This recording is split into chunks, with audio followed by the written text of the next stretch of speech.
अस्सलाम वालेकुम नाज़रीन, लाहौर आज 7 डिजिटल न्यूज़ के साथ मैं हूं आपकी होस्ट फालिया का। तो उम्मीद करती हैं आप सब खैरियत से होंगे। जी तो व्यूअर्स, आज हमारे साथ ही अंकल मौजूद है। आप देख रहे हैं जो बैलून्स हैं ये चीज़ें सेल करते हैं। इनको मैंने अक्सर देखा है यहाँ पे यही सेल कर रहे होते हैं। तो मैंने सोचा कि हम इनके पास चलते हैं, इनसे जाके पूछते हैं इनकी ऐसी क्या मजबूरी है, ये यही चीज़ें क्यों सेल करते हैं और इनकी कितनी सेल होती हैं। जैसा कि आप सबको भी पता है कि महंगाई का कितना ज़माना है, हर चीज़ इतनी महंगी हो चुकी है।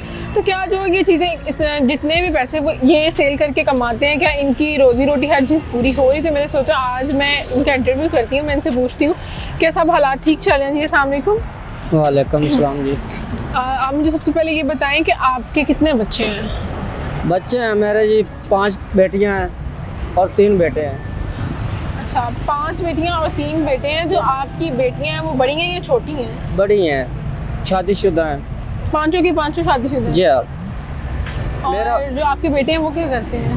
मेहनत मुशक्क़त करते हैं, नौकरी करते हैं। मेरा एक बेटा जो मेरे साथ है वो नारो माल में नौकरी करता है। हम 1.5 लाख के मकरूज है। मेरी कर्जा क्यों लिया था? मेरी जो घर की थी वो बीमार थी, मर गई, उसके ऊपर लगाए कर्जा इसलिए लिया था। और मेरी जो है वो जल गई है सिलेंडर के साथ है, उसकी दवाइयाँ कर रहा हूँ। तो मुझे ये बताएं, जो आपके तीनों बेटे तीनों के तीनों शादीशुदा हैं? तीनों के तीनों शादीशुदा है। और जो तीनों की बीवियाँ वो आपके साथ रहती हैं? आप सब नहीं, अपने साथ नहीं रहती, अपने अपने घरों में रहती है। तो सब अलग से रहते हैं? तो वो लोग जो कमा के लाते हैं आपके तीनों बेटे, वो आपको आके पूछते हैं? नहीं पूछते। आप अकेले रहते हैं? जी हाँ। नहीं, मैं उस बेटे के साथ हूँ जो नौकरी करता है, वो नारोवाल में 1.5 लाख उसके ऊपर कर्जा है। मेरी जल गई है, उसका इलाज कर रहा हूँ, इतना इन लोगों को पता है। आप किसके साथ रहते हैं? मैं उस के साथ रहता हूँ ना। आपका ख्याल वही करती है? हाँ जी, वही करती थी। वो अब जल गई है, आगे उसका सारा जल गया। तो जो आपके बाकी बेटे हैं उन्होंने आपसे आगे कभी नहीं जी, वो नहीं करते, वो नहीं हमारा ख्याल उन्होंने आगे करते। कभी भी नहीं देखा कि हमारा बाप किस हालत में है? नहीं, किसी ने कभी नहीं पूछा भाई किस हालत में है भैया। तो मुझे ये बताएं, आप शुरू से यही सेल करते हैं, इससे पहले आप कोई और काम करते? नहीं, हम भट्ठे पे काम करते थे, ये सेल नहीं थे करते। ये तो कर्जा हुआ तो हम और कार नहीं से सकता, बुढ़ा आदमी हूँ। तो आपने वो काम क्यों छोड़ा? इट्टे वाला बेटा, वो काम तो मिट्टी का काम था, 12 काम है, वजनी काम है, हम बुढ़े आदमी है, नहीं कर सकते। तो आपका जो घर है वो अपना ही कराएगा? नहीं, इधर किराए पे रहते हैं ना, उधर घर अपना है ना इधर घर अपना। तो जो आपके बाकी बेटे हैं वो जिस घर में रहते हैं अपनी बीवी के साथ, उनके घर अपने ही हैं? वो नहीं, वो भी अपने घर उसके भी नहीं है। तो आपके बेटे कभी भी आपके पास नहीं आते? नहीं आए ना, वो उसके 5 7 बच्चे हैं, वो हमें क्या देंगे? जो आपके बच्चों को खिलाएंगे या मुझे खिलाएंगे? फिर भी आप बेटों को कभी एहसास नहीं होता? नहीं, मिलने आते हैं आपसे? नहीं, मिलने भी नहीं आते, पूछते भी नहीं, कुछ भी नहीं पूछते। वो बेटियां हैं, वो पराया घरों में, वो क्या पूछेगी? उसका तो हक भी नहीं बनता। तो इसलिए मैं बलून बेच के आपका गुजारा कर रहा हूँ अपना। तो आपका जो घर है उसका किराया कितना? जो मेरा घर है उसका किराया 8,000 है। तो उसके अलावा बिजली का बिल भी देते हैं, पानी का बिल भी देते हैं? वो पीछे है, बिजली का बिल भी, किराया भी, सारा कुछ। ये सब डाल के आपका 8,000 होता है? जी। तो इससे आप एक दिन में कितना कमा लेते हैं बैलून्स बेच? इसमें अगर बिक जाए तो 500-400 रुपया बन जाता है, 500 रुपया। अगर ना बिके तो मोड़ा लवारे से। तो आप किस टाइम पे यहाँ पे आती हैं ये बेचने के लिए? हम शाम को 4 बजे 5 बजे आ जाते हैं। तो सुबह में आप क्या करते हैं? सुबह में बस हूँ, मैं घर जा रहा हूँ, सुबह और काम कोई नहीं कर सकता, मैं यही काम करता हूँ। तो जो आगे वो मेरी बेटी थी, वो मेरी वो करती थी, अब वो जल गई है। वो कुछ करती थी, कुछ मैं करता था, किराया पूरा हो जाता था, वो इसलिए बस गुजारा जो आप 8,000 है वो किस तरह से पूरा करते हैं? जिस तरह से आपने बताया कि किसी दिन आपका कुछ भी सेल नहीं होता, अगर सेल हो तो सिर्फ वो 400-500 का होता है, जिसमें से आपने बेटा वो तो कुछ खाना भी होता है। पंजाब जो आता है ना 100 200 300, वो मैं मकान मालिक को दे देता हूँ, जो वो सपेर होता है। वो इस तरीके मुझे से ले लेते, इकट्ठा नहीं लेते, उनकी मेहरबानी, वो इकट्ठा नहीं लेते। वो कहते बाबा जी में आए वो मुझे दे दें। तो आप मुझे ये बताएं, जो आपके बेटे हैं वो ईद पे या कोई भी त्यौहार हो तब भी वो आपके पास नहीं आते हैं? आप हर त्यौहार अकेले गुजारते हैं? आते हैं, क्यों नहीं, कभी कभी आ जाते हैं। कभी उन्होंने आपको कुछ पैसे दिए? नहीं, आपकी मजबूरी देख? नहीं, कोई पैसे नहीं दिए। तो जो आपके बाकी रिश्तेदार हैं, किसी ने नहीं देखा कि इसकी बीवी फौत हो गई है या बहू है वो जल गई है, कोई मदद करे? नहीं, कुछ किसी ने भी नहीं किया। आपके बहन भाई कहाँ पे हैं? बहन भाई नहीं हमारे पूछता? पीछे है, खाने वाले के रहने वाले हैं। बहन कोई भी भाई नहीं पीछे पूछता? है, कोई भी नहीं पूछता। और किसी को अपनी पड़ी हुई है, मुझे कौन पूछेगा।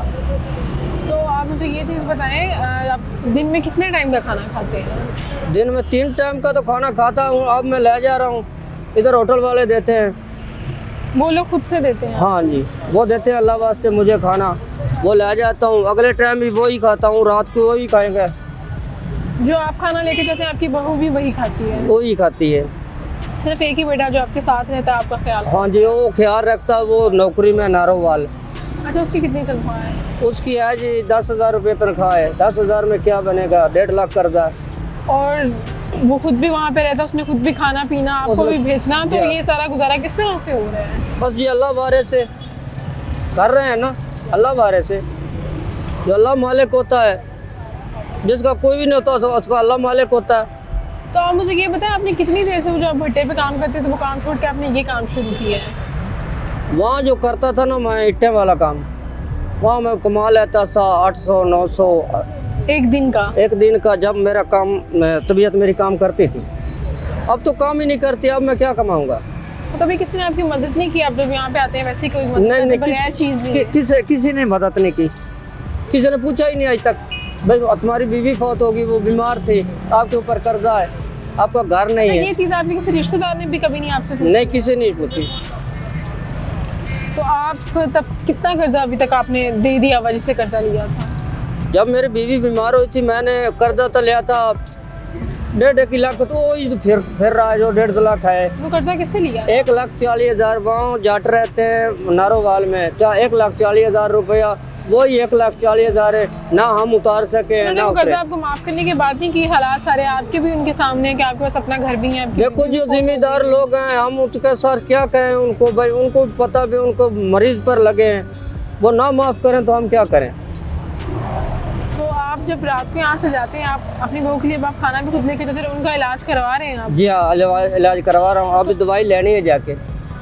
आज आपकी कितने की सेल हुई है? आज हुई है मेरी 550 की। तो ऐसा भी दिन होता है कि किसी दिन कुछ भी सेल नहीं होता है? और ऐसा भी होता है 200-300 भी बनता है, ऐसा भी होता है बनता ही नहीं, ऐसा भी होता है 800-900 भी बन जाता है। तो जो आपके बेटे हैं, आप उनसे जाके आप खुद नहीं मिलते अगर वो नहीं आपसे मिलने आते हैं? नहीं, वो नहीं आएंगे। आप भी नहीं जाते हैं उनसे मिलने? नहीं, जब वो नहीं आते, वो हमारा हाल चाल नहीं जाने आते तो हम क्या जाएगा।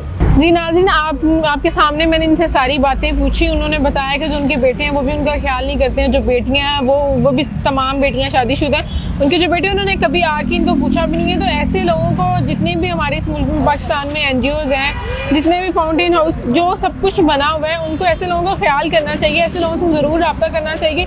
ये इस उम्र में जो कि वो बता रहे हैं कि वो ठीक नहीं थे, इसलिए वो जो भट्टे पे काम करते थे उन्होंने वो काम भी छोड़ दिया, तो उन्होंने ये काम शुरू कर दिया। ऐसे लोगों की ज़्यादा से ज़्यादा मदद करनी चाहिए। जो सबसे ज़्यादा, मैं हर वीडियो में अपनी में एक ही बात कहती हूँ कि सबसे अच्छी चीज़ ये है कि हम किसी गलत काम पे नहीं लगते हैं। गलत चीज़ को छोड़ के हम मेहनत से कमाते हैं। बेशक कम मिल रहा है लेकिन मेहनत का हलाल मिल रहा है। ये लोग इस चीज़ को तरजीह देते हैं कि हम अच्छा काम करें, मेहनत से कर लें, गलत काम की तरफ जाके बुरी चीज़ पे नहीं जाते हैं। तो हमें ऐसे लोगों की ज़्यादा से ज़्यादा मदद करनी। तो आप लोगों से जितना हो सके ऐसे लोगों की आप ज़रूर मदद करें। इंशाल्लाह मुलाकात होती है किसी अगली वीडियो में। तब तक के लिए मुझे दीजिए इजाज़त। अल्लाह निगहबान।